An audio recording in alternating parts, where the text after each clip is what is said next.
Hey, welcome back, everybody. It is Matthew once again with the continuation of the My Favorite Hasbro tournament. We are looking at the first and only video of round 5 of the tournament. We have 7 figures remaining in tournament. They do include 3 different Bret Harts. The custom Bret Hart from Denver Moore, the Series 4 Bret, and Series 8 Bret Hart. We have the Series 8 Undertaker. We have Series 8 Yokozuna, Series 10 Shawn Michaels, and the custom Robert Jackson Mega Maniac Series 3 Brutus Beefcake figure. So, with 7 figures, we're going to have a one-on-one twice, and then the last matchup is going to feature a one-on-one-on-one. So, we're going to draw the names for the first 2 matchups, and then, of course, whoever's left over will be your 3-man matchup at the end. So again, round 5, 7 figures is only going to feature 1 video. And among your 3 winners here, we're going to dive into round 6. Again, just 1 video. And that will conclude the Hasbro tournament. So, getting into the first battle, we are going to feature Series 8 Bret Hart.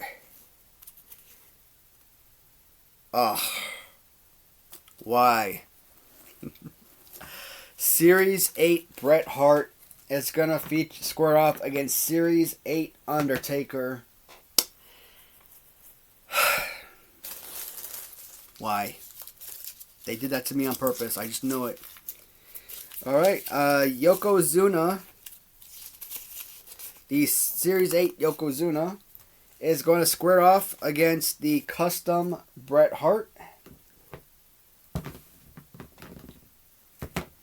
And that means that the Series 4 Bret Hart, the Series 10 Shawn Michaels, and the Mega Maniac Brutus Beefcake will be the last 3 men standing, or last 3 figures to do battle against each other. Alright, so the first matchup, I've talked about it a million times. I'm going to continue to hash on it. I never had Series 8 figures. Nothing from 4 onward, or excuse me, 5 onward. But I still classify these figures as being nostalgic for me because they're just simple repaints of the Series 4 versions. I had Series 4 Bret Hart and Series 4 Undertaker as a kid, and of course in Series 8 they re-released both figures with new paint jobs. In Series 4 Undertaker, you had the red hair with, purple eyeshadow, and here they got rid of it and just changed the color of his hair to black, whereas they swapped colors on Bret Hart, changing the black pants from the black t-shirt, and of course the pink t-shirt from the black pants pink pants he had in Series 4. Alright, I do covet the Series 8 Bret Hart more than Series 4, mostly because of the overall design of the figure. Both of these figures, their Series 4 counterparts, were my most used figures. Figures I'm obsessed with, absolute perfect playability. Because Undertaker possesses that extended arm, you guys already know, the extended arm isn't like my most hated feature or anything like that, but it's something I talk about quite frequently because of the ability for the arm to become loose, for it to easily break, especially when you're a kid and you're throwing them on the ground, or you're sitting there, you're wrestling, maybe you're doing a rumble, you drop one figure, you pick up another, start doing battle with them. When you push the arm, what happens when you're sitting there and you're pushing the arm in and out? You're basically wearing out the screw, and you're you're causing the joints to become, less than tight, and they become loose, they become floppy, and the arm just shakes back and forth. Luckily for this figure, it's nice and tight, but I like the way that his arm is open, because what does Undertaker do a lot of? He does a lot of choke slams, so that's pretty awesome. I mean, you do a nice, underarm for a body slam. And if you, of course, become under, the way you kind of get him at a certain angle, he does have a pretty adequate, tombstone or whatnot. Do I honestly believe that The Undertaker, with the extended arm, is going to surpass Bret Hart, where he's got the body pose, which is probably a top 3 in my opinion, between spreading of the legs and the distance of the arms for punching, the way that the arms move up and down. Look at that. Bret Hart might possibly have the single greatest body slam pose of the entire line. Absolutely remarkable.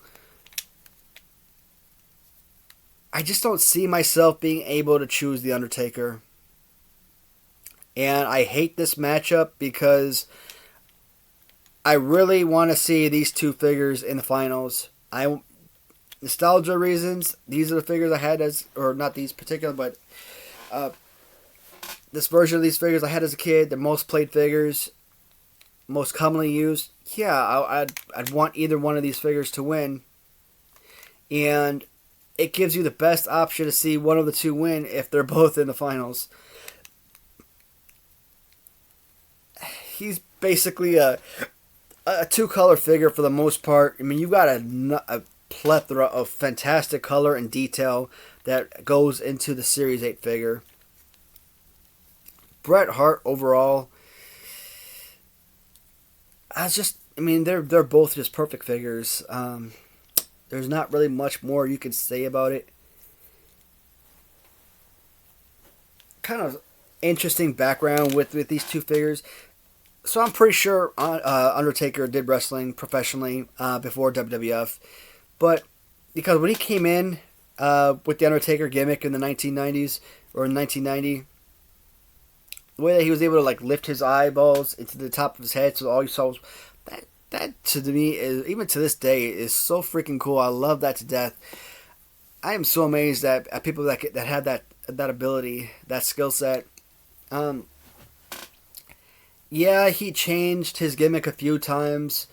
Going from the whole dead man look of the Undertaker to becoming more of like a biker type guy later on in his career. But the name Undertaker remained constant throughout his term. And so many characters. Papa Shango. To me, I always thought of him as Papa Shango, and that was it. But then you go back and you review it and you look at the history, and that man had a bunch of different gimmicks. Trying to think what else it was. The only name that pops in my head right now is Godfather.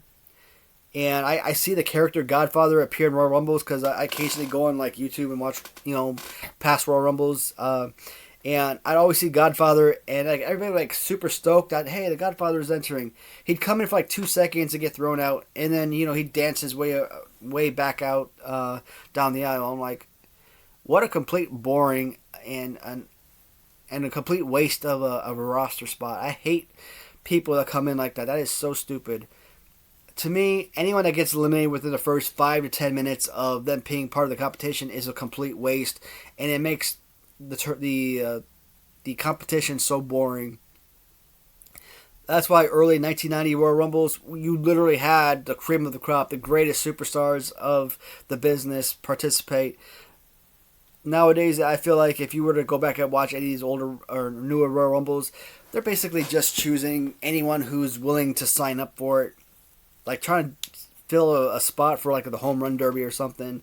Not too many people are interested in doing that, but being able to keep that history going for 30 years. And, these are two of the Wrestling Federation's biggest superstars of all time. Probably two of their top 5 biggest draws.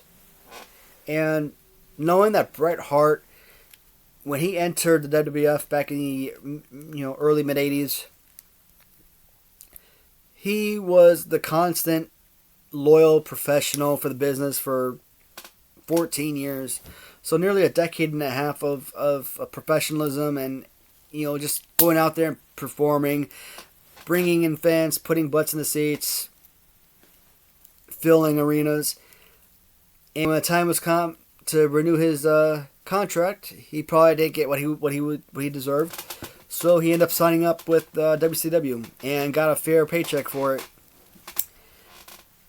I don't understand the whole concept of, well, we don't want to see our title going to another wrestling advertisement. What do you want to call it?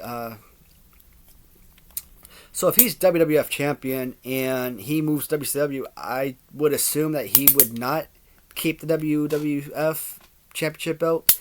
I mean, I never understood how that was even a possibility. So you would think, well, if he stays champion and then moves to WCW, that he would just simply, give up the championship belt, and maybe they would do like a King of the Ring type of deal, or Royal Rumble or something that would basically crown their next champion or whatever. But what they call the Montreal Screwjob, this battle with him and Shawn Michaels, I always thought that Shawn Michaels won that match. It wasn't until probably within the last year or so when I watched that actual video, Montreal Screwjob, and actually learned that Earl Hebner and Shawn Michaels and Vince McMahon were all behind the whole, if he puts me on the sharpshooter, hey, he submitted. To do that to an employee that was that instrumental to the success of your business, that just sucks. Love Bret Hart, love The Undertaker. Two perfect figures. I want them both in the finals, but I am going with Bret Hart. The color and detail of this figure is just far superior, and I think if these were the last two standing, I probably would have selected Bret. So, I would have probably taken a little bit more time with it. I just, I can't right now see this, fathom pushing this guy forward. If he had faced a good number of these other characters, most definitely he would have been in round 6. Not a doubt in my mind. He would have pushed forward, but just not past this random drawing to face Bret. So, Bret Hart defeats The Undertaker. The next matchup is going to feature the Series 8 Yokozuna squaring off against the custom Bret Hart. Again, they've just basically stuck with everything that you see from, a Series 4 or 8 Bret Hart from Hasbro. Kept the legs nice and spread apart, used the same body and head mold. They just added a few features, cut out the arms, swapped it with some new arms, doing that awesome pose that he would do when he comes into the ring and he strut around the ring. Then normally he'd go out the ring, he'd be wearing those pink sunglasses, and he'd put them on a child.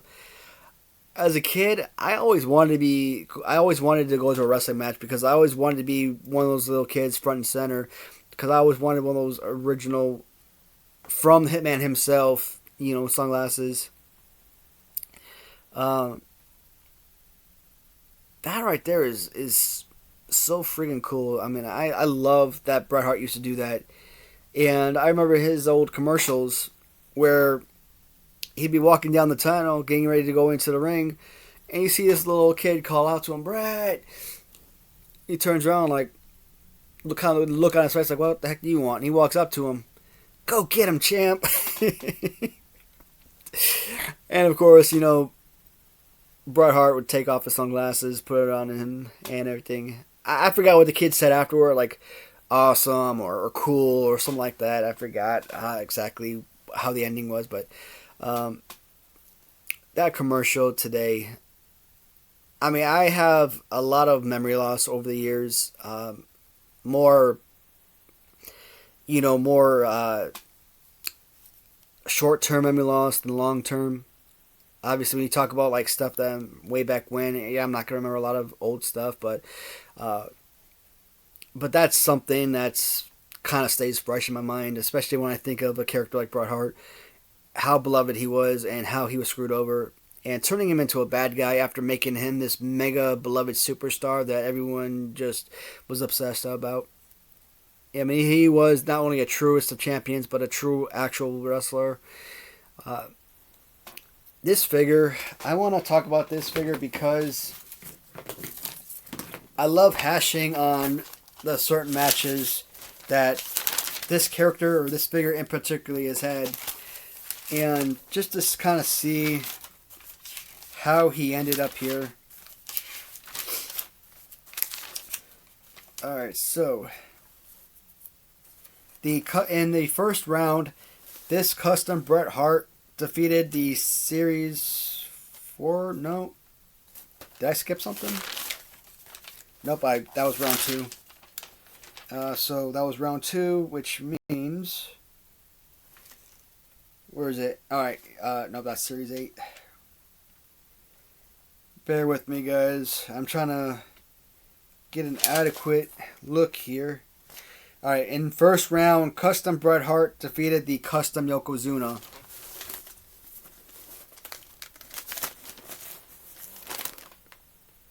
The custom Yokozuna was basically this exact figure, except it had black up here with red down here instead.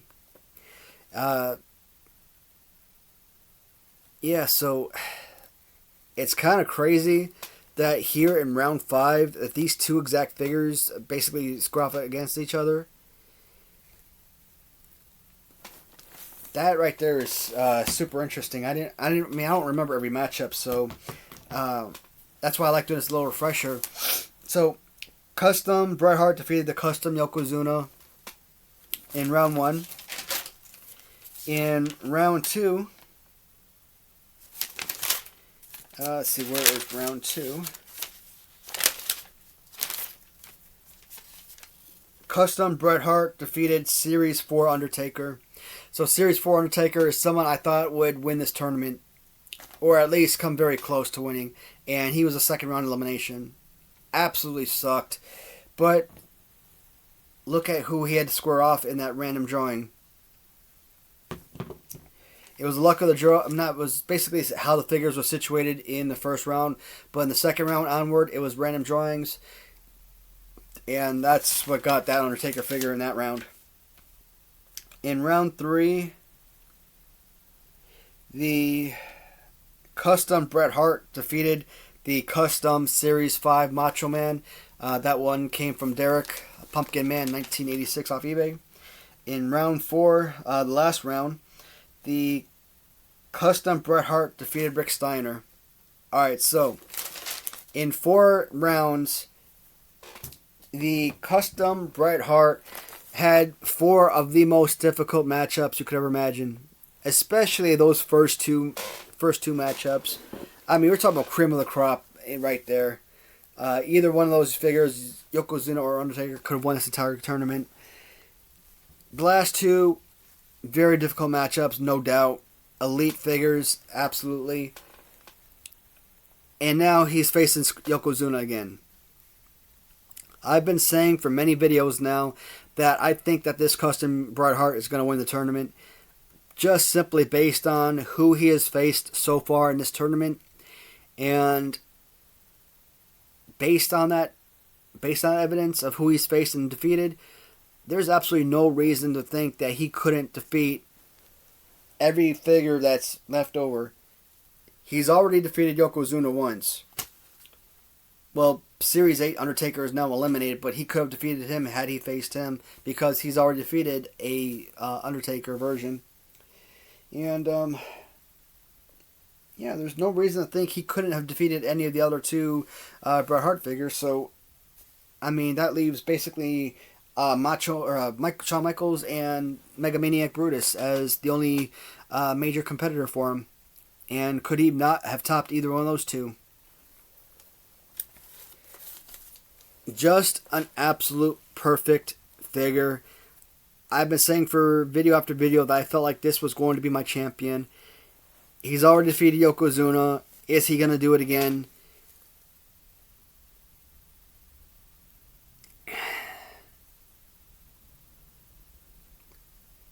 The answer is no. Wait, the answer is no? Yeah, the answer is no. I absolutely love this Bret Hart figure. I was almost 99% sure this was going to be my champion. An LJN custom already won 2 of my tournaments. why not a custom Hasbro to win my tournament? I mean, I'm trying to choose my favorite figure.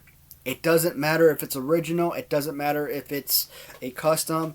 This tournament is all about selecting my favorite, and there is no doubt at this point, if I was going off of all original, all custom figures, yes, this one will most certainly be on my top 10 favorite list now. But there are certain things.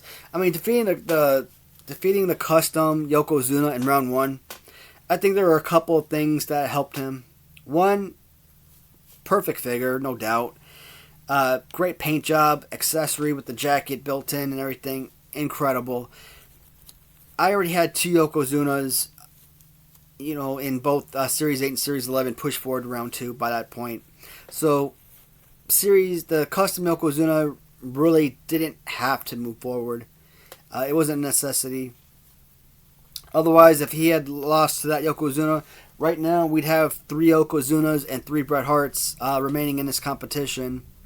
So that's something to consider. So it's nice to have a little bit of separation right there. But instead of having 3... Well, nope, I take it back. Instead of having 3 Bret Harts, we'd have 2 Yokozunas and 2 Bret Harts. So maybe that would have made it a little bit... I don't know. But that's something. I just couldn't... I love the figure so much, I just couldn't say goodbye in round 1. And then just seeing how he just swept through the next 3 rounds... This was it for me. I thought he was going all the way.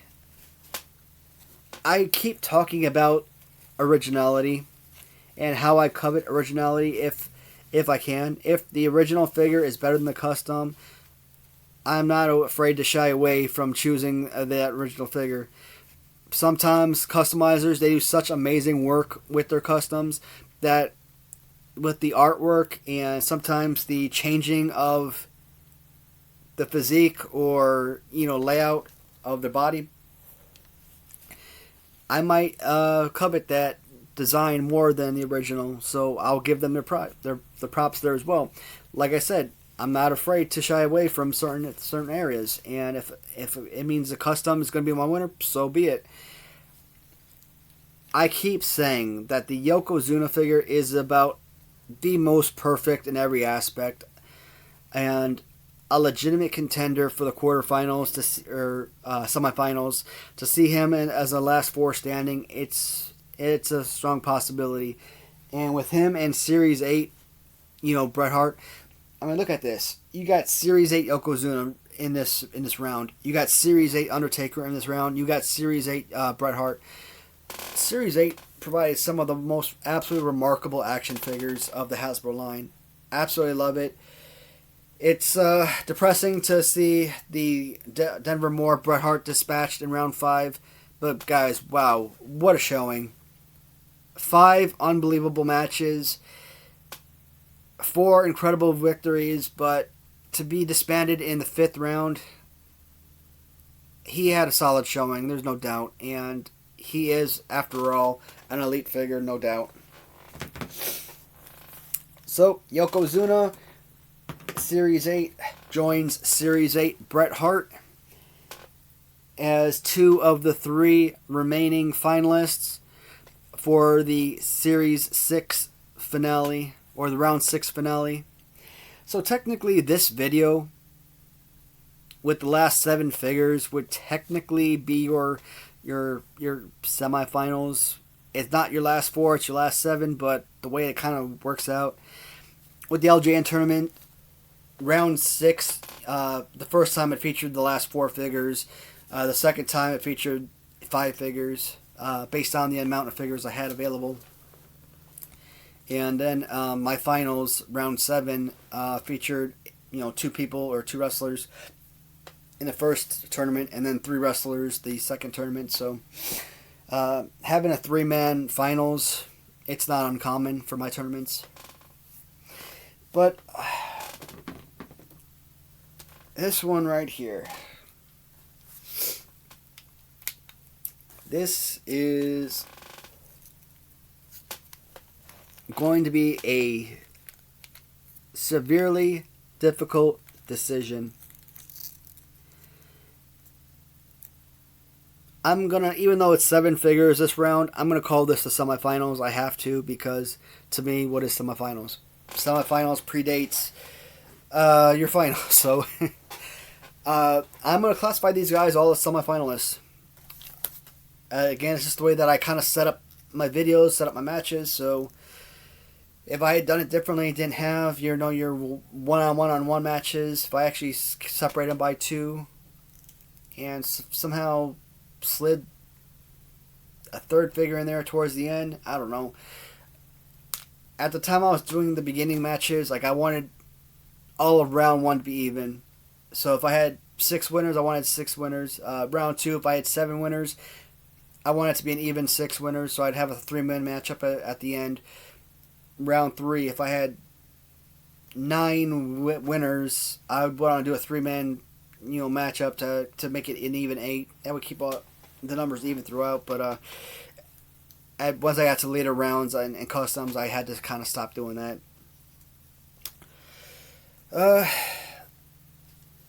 Fighting pose alone, the Bret Hart action figure, as I've already stated, has the most perfect body slam among the entire line. That gives him a severe leg up among the competition. The overall color scheme, not as great as a Series 8, but he has an absolutely phenomenal look overall. The Shawn Michaels and Brutus Beefcake figures, both top-notch action figures. I don't know if I'm be ready to put Brutus Beefcake in my top 10 list of favorite, regardless of custom or original. I didn't have, or did I? No, I don't think I had the original Series 3 Brutus in my top 10 list. So, where this one was like, I think, number 4 or something. He was in like number 4, and Bret Hart, I don't even think this version didn't even crack my top 10. I had the Series 8 in my top 10.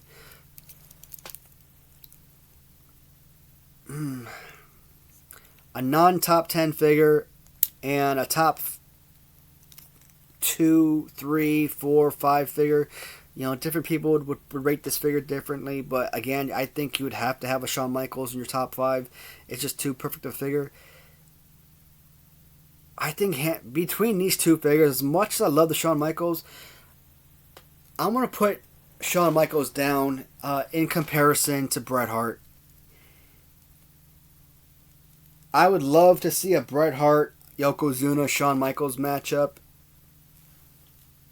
in the finals, but realistically, I think it's all going to come down to the Bret Hart and Brutus Beefcake custom. So, Brutus Beefcake, I do think, obviously has a better fighting pose, both with hand positioning and the spreading of the legs, than Shawn Michaels. And overall colors, I like dark colors, so I kind of gravitate towards, your gray and black colors more than anything. But this figure just pops so much. So I think even if it came down to this one, Shawn Michaels, I would probably go with the Mega Maniac Brutus Beefcake overall. But when you deal with the Bret Hart and the Brutus Beefcake figure, if I was dealing with Zebra Pants Brutus from original Series 3 version versus Series 4, I would probably select Series 4 Bret Hart. So in that regard, would I still make the same decision and select Series 4 Bret Hart original over the Series 3 custom Mega Maniac Brutus Beefcake? What's one thing I always talk about that makes a huge difference in my decisions? And it's using accessories. Now, I'm always worried that this figure is going to break off if I try to put the handles in the hand. So I always put it with the shears end facing inward. Yeah, it's fine. This figure doesn't actually get displayed on my glass display shelf. There's actually a wall right over here with all of my Hasbro Robert Jackson customs. so they all get displayed together. At one point, I had all the LJN customs displayed alongside them, but since I created my custom wall, the Robert Jackson LJN customs are displayed on his own shelf. So, do I want to keep the Brutus Beefcake in this battle for one more round and have Brutus Beefcake square off against Yokozuna and Bret Hart? I think I have to. Even though I think the Brutus, I think Series 4 Bret is better than Series 3 Brutus, I think I like this color and detail better than this one. I like the fact that it comes with an accessory. That is absolutely amazing. And I've already said before, if it came down to Bret Hart Series 4 and Bret Hart Series 8 as the last two figures standing in the finals, that I would covet the Series 8 version more. Not only for overall display of the figure, the color scheme and everything, but also because of value. I mean, you know how much of, as far as I put on, how much of a value I place on value. A $40 figure sometimes, whereas, you know, your Series 8 Bret Hart can sell anywhere between $100 to $250 loose. So a $20 to $40 figure compared to a $100 to $200 figure. So I mean, that obviously it shouldn't play a role. The value, you know, we're not talking. The value of the figure should never play a role. It should be about the playability, the look of the figure, the colors, all of that. But when you have to make a selection, you obviously have to choose other criteria to help you make your decision. And in the end of the day, what more do I have to choose? Because Bret Hart Series 4 and 8 are both fantastic figures. So, to close out this video, the Mega Maniac Custom Brutus Beefcake is going to surpass Bret Hart Series 4 and move on to the three-man final round in round 6. And to be honest, having the opportunity to see a Robert Jackson custom make it all the way to the finals, to see one of his Hasbros not only make it to the finals here in my very first Hasbro tournament. I mean, he had a number of figures do very well in this tournament. Even his custom, what was it, the Honky Tonk Man, I think made it to round 4, if I'm not mistaken. Or was he cut out in round 3? I could go back and look, but I think it was round 4, if I'm not mistaken. Yeah, let me look that up real quick. So, round 3, let's see.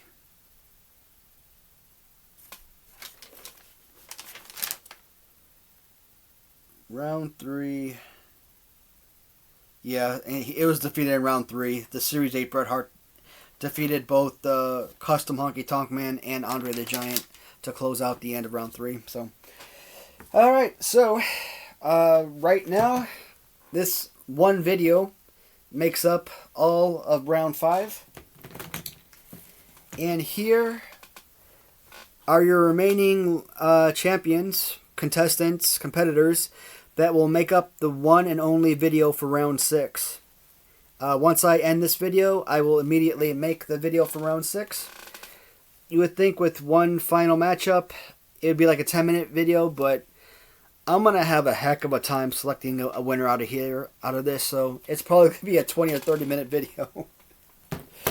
I'm going to try my best not to keep talking and to make a decision relatively quickly, but that is your finalists. Congratulations to those 3 characters. Thank you so much, everybody, for watching. This was a really fun tournament to make.